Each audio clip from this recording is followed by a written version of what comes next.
Hello friends, welcome on Sairaj commerce classes. Myself Chanda Jaiswal. आज हम study करेंगे related to NTA, UGC, NET और for SET या JRF. ठीक है, एनटीए यूजीसी नेट स्टूडेंट्स के लिए या सेट स्टूडेंट्स के लिए या जेआरएफ के स्टूडेंट्स के लिए। और उसमें हम देखेंगे पहले पेपर 1 में क्या डिस्कस करेंगे हम यहाँ पे कि स्टडी प्लान कैसा होना चाहिए या आपका स्टडी स्ट्रेटेजी कैसी होनी चाहिए। ठीक है, फॉर एनटीए यूजीसी नेट के लिए और फॉर पेपर 1 के लिए। ठीक है, तो कैसे होनी चाहिए आपकी स्टडी प्लान। ठीक है, तो वो हम आज डिस्कस करेंगे यहाँ पे, जो एकदम आपके लिए इजी जाएगा। ठीक है, कि कैसे कैसे आपको कौन से टॉपिक सिलेक्ट करने, कैसे आपको स्टडी करनी, ये सब चीज़ें यहाँ पे हम सीखेंगे। ओके फाइन, तो मैं अभी पहले आपके साथ डिस्कस कर देती हूँ कि आपके पास पेपर 1 के अंदर सिलेबस क्या है। ठीक है, तो सिलेबस के अंदर आपके पास कंटेंट्स है। कंटेंट्स में आपके पास है फर्स्ट टीचिंग एप्टीट्यूड, सेकंड है रिसर्च एप्टीट्यूड, उसके बाद थर्ड है कॉम्प्रीहेंशन यानी कि रीडिंग कॉम्प्रीहेंशन। ठीक है, फोर्थ है आपके पास कम्युनिकेशन, फिर फिफ्थ है मैथमेटिकल रीजनिंग एंड एप्टीट्यूड, फिर logical reasoning, data interpretation, information and communication technology, that means ICT. फिर है आपके पास people development and environment and higher education system. ठीक है, ये 10 टॉपिक है। अब ये 10 टॉपिक में से आपको किस तरह से स्टडी करनी है, कौन से टॉपिक की स्टडी करनी है, ये मैं आपको बताती हूँ। ठीक है, कि कैसे आप मार्क्स कवर कर सकोगे इसके अंदर। ठीक है, तो स्टार्ट करते हैं अब हम यहाँ पे कि आपके पास कंटेंट्स हमने देख लिया कौन कौन से हैं। ओके, तो अब इसमें से आपको कौन से इजी टॉपिक है और कौन से हार्ड टॉपिक है, पहले इसको आपको अलग कर लेने हैं।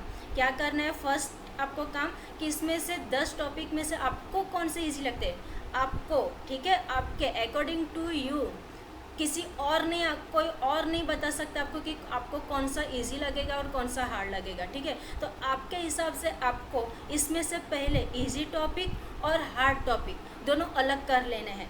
अब आपको इजी टॉपिक वाले स्टडी पहले कर लेनी है। क्या करना है, जो इजी टॉपिक है, जो आपको इजी लगते हैं, पहले उनकी स्टडी करो। ठीक है, और एक चीज़ इसमें आप कर सकते हो, वो क्या कि यहाँ पे अब जैसे कि आपको पता है यहाँ पे आपके पास 2 टॉपिक है, जो people development and environment and higher education system. ठीक है, तो ये 2 टॉपिक कैसे अपडेट होते हैं हर साल। ठीक है, यानी कि कुछ ना कुछ नया नया इसके अंदर हमें देखने को मिलता है। ठीक है, लेकिन जबकि आपका teaching aptitude, research aptitude, reading comprehension, communication, ठीक है, और एक है आपका डेटा इंटरप्रिटेशन, ये 5 टॉपिक। ठीक है, 4 टॉपिक कौन कौन से, teaching aptitude, research aptitude, comprehension, communication और data interpretation. According to me, अगर आपने ये 4 चैप्टर पहले कर लिया तो आपका 40% तो सिलेबस कवर हो जाएगा। ठीक है, कौन कौन से, टीचिंग एप्टीट्यूड, अभी आपको पता है हर साल टीचिंग एप्टीट्यूड में से कितने क्वेश्चंस आते हैं, रिसर्च एप्टीट्यूड में से क्वेश्चंस आते हैं। ठीक है, फिर रीडिंग कॉम्प्रीहेंशन फिक्स आता ही आता है, डेटा इंटरप्रिटेशन फिक्स 5 क्वेश्चन उस पर बनते ही बनते हैं, रीडिंग कॉम्प्रीहेंशन पे भी 5 क्वेश्चन बनते ही बनती है। ठीक है, फिर इसमें से टीचिंग एप्टीट्यूड में से भी कितनी बार तो 7-8 क्वेश्चंस भी पूछ लेते हैं, रिसर्च एप्टीट्यूड में से भी, और कम्युनिकेशन में से कम 4 से 5 क्वेश्चंस तो बनते ही बनते हैं। ठीक है, तो आपको करना क्या है, यहाँ पे पहले आप कौन कौन सी टॉपिक की स्टडी कर लोगे, तो पहले आप टीचिंग एप्टीट्यूड कर लो, रिसर्च एप्टीट्यूड कर लो, फिर रीडिंग कॉम्प्रीहेंशन को कैसे करना है। ठीक है, कैसे आपको इसको सॉल्व करना है। तो कभी भी रीडिंग कॉम्प्रीहेंशन करते समय आप पहले उसके क्वेश्चंस पढ़ो, पहले क्वेश्चंस पढ़ लो, फिर वहाँ पे उसका आप ये पढ़ो, पैराग्राफ पढ़ो। ठीक है, फिर उसमें क्वेश्चंस आपके माइंड में बैठ जाएंगे, तो आप जब ये रीड करोगे पैराग्राफ, तो आपको इजीली समझ में आएगा कि भाई इसका आंसर है, तो आपका टाइम कंज्यूमिंग कम हो जाएगा। ठीक है, फिर आपके पास कम्युनिकेशंस के क्वेश्चंस आपके पास बनते ही बनते 3 से 4। ठीक है, फिर मैथमेटिकल रीजनिंग एंड एप्टीट्यूड, ये बच्चों लोग को थोड़ा सा, यानी सबको नहीं लेकिन थोड़ा बहुत, यानी कि थोड़े से स्टूडेंट्स को ये थोड़ा सा डिफ़िकल्ट जाता है, लेकिन ये भी टॉपिक इजी है, मैथमेटिकल रीजनिंग एंड एप्टीट्यूड। ठीक है, तो जिनके लिए ये हार्ड है इनको लास्ट में रखो। ठीक है, इसकी प्रैक्टिस आप लास्ट में करो। फिर आपके पास लॉजिकल रीजनिंग, ये भी थोड़ा सेम 5th जैसा यही है, टॉपिक जैसा ही है। ठीक है, तो ये जो आपको हार्ड लगते हैं उनकी जो प्रैक्टिस है वो आप लास्ट में करो, पहले जो ईजी लगते हैं उनके आप स्टडी कर लो, ठीक है। फिर जैसे ही आपके पास ये पार्ट खलास होता है, ठीक है, जैसे कि लॉजिकल रीजनिंग हुआ, फिर उसके बाद डेटा इंटरप्रिटेशन, इस पे भी आपको पता ही हर साल 5 क्वेश्चंस बनते ही है। फिर आईसीटी हुआ, ठीक है, आईसीटी पे भी 2-3 क्वेश्चंस आ जाते हैं। फिर people development and environment higher education system, इस पे बहुत रेयरली क्वेश्चंस आते हैं, ठीक है, लेकिन ये सब टॉपिक्स पे तो आते ही आते हैं। तो ये सब टॉपिक्स की आप अच्छे से प्रिपरेशन कर सकते हो।